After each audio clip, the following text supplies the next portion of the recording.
Kevin et Cynthia en grand. Kevin et Cynthia. Alors, Kevin et Cynthia, bah moi je reste sur ma version. Ma version est simple. Ils sont partis ensemble à l'hôtel. Hein, ils vont pas nous faire croire monts et merveilles qu'ils ont pas couché ensemble ou quoi que ce soit.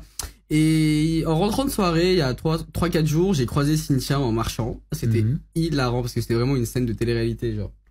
Genre, elle était vraiment choquée. Elle me dit, ah, c'est toi, le mec qui m'aime pas sur Insta. Je lui ai dit, ah, c'était toi, Cynthia. Je la vois bien dire ça. Je lui dis, ah, c'est toi, Cynthia. Elle me dit, ouais, mais laisse-moi mon droit de réponse. Je lui dis, bah, vas-y, parle. Moi, je rentre de soirée, il est 4h du matin, ouais. J'entends Cynthia. Vas-y, réponds. Qui me parle. Je lui dis, bah, vas-y, parle. Je me suis tenu comme ça à un poteau. Je l'écoutais. Elle me disait, alors écoute, concernant le stup, je suis désolé, mais tu sais très bien que je peux pas assumer ça à l'écran. Je lui dis, bon, ça c'est logique, hein, t'as fumé un joint, tu peux pas assumer. Ok, t'as fumé un joint, c'est rien, tu vois. Mais c'était pas un joint.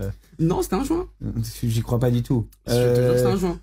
Moi j'ai vu des tonnes de joints avec W9 dans toutes les prods. Toujours selon elle, ça c'est des détails que j'ai pas racontés sur Instagram. Et puis moi je sais qu'elle consomme, et elle consomme vraiment pas que des joints. Bah là pour le coup, quand je l'ai aperçue, elle m'a dit clairement ouais, elle avait un 100 € sur elle, elle avait un 50 € sur elle, qu'elle avait fumé l'équivalent de 20-30 €.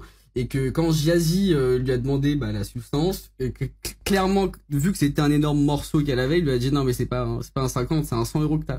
Et elle a nié, elle a dit non, j'ai ramené un 50 €, tout ça et tout ça. Qu'est-ce qu'on s'en fout? Et en plus de ça, attention, toujours selon elle, elle s'est fait attraper à cause de Mel Digama, parce que Mel Digama aurait fumé avec eux, et qu'elle était tellement arrachée qu'elle voulait encore fumer, et elle aurait crié Cynthia passe-moi le joint devant Jazzy qui venait d'arriver quoi. Toujours selon elle. Mais pour moi, pour être totalement honnête, elle a consommé un joint, ou je sais pas si elle a pas voulu assumer et qu'elle a fumé plus. Moi je pense qu'elle a consommé autre chose. Qu'elle a tapé, ça c'est son souci. Elle a consommé autre chose, c'est sûr. Mais parce que pour moi, tout le monde fume des joints. J'ai vu des tonnes de gens fumer des joints devant toutes les prods.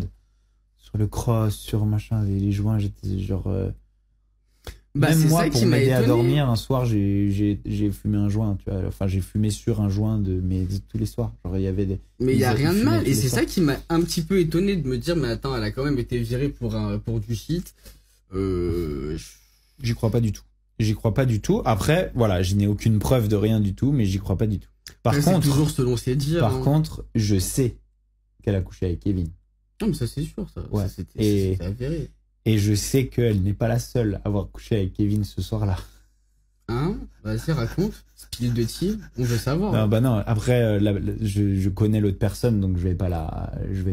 C'est une meuf de télé ou pas? Balancer. Non, c'est pas une meuf de télé, je te montrerai après. Vas-y. Mais elle est pas la seule à avoir couché avec Kevin. Et ce qui est ouf, moi, tu vois, genre, ce qui me rend fou, c'est que, genre, tu peux regarder un mec comme ça, genre, mentir